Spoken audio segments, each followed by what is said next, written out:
Well, let's speak to James Petras now. He's a Middle East expert joining us via Skype from New York. Many thanks for joining us here on Press TV. Well, many say that Lavrov hit it right when he said that if the West was really concerned about peace, it would be concentrating more on getting Syria's chemical weapons under international control as opposed to beating the drums of war. Wouldn't you agree? That's the case, and it's not surprising that Secretary of State Kerry has reneged on his commitment. Basically, what he did was essentially sign off on agreement to undermine the opposition in the United States. Public opinion was running very strongly against the U.S. bombing of Syria. The U.S. Congress was prepared to vote against it.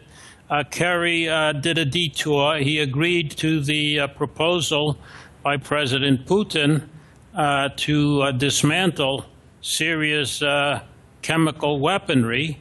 And once the pressure was off, he wanted to insert this clause which provides the basis for the U.S. to renew its initiative to bomb Syria. Now, the same thing happened in Libya. Washington was able to secure Russian approval for a air supervision of Libya's airspace, and then turned around and used that UN proposal to bomb Libya into defeat. And I think what is in store for Syria is something very similar. Under no conditions can the Russians accept this resolution because it's an open ticket to the U.S. bombing Syria, even as it identifies and prepares to dismantle its chemical weapons. Well, speaking of which, do you think that Moscow will buckle to the pressure, considering it is saying that the U.S. is literally blackmailing Moscow? That's the case. I don't think Russia will submit to this blackmail.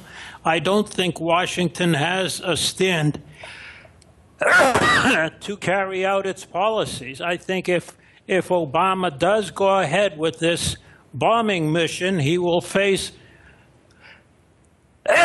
great opposition in the United States. There's no question that Obama faces enormous internal difficulties, and his attempt to distract attention by launching a war against Syria is a way of deflecting a forthcoming economic crisis because of internal difficulties. One, the federal budget has not been approved. It has less than a week to go. The federal government must raise the debt ceiling, and it is very far from any agreement with Congress. So okay, I'm going to have to stop you there, Mr. Petras. We've run out of time. That was James Petras, Middle East expert there, joining us from New York via Skype. We appreciate your comments here on Press TV, sir.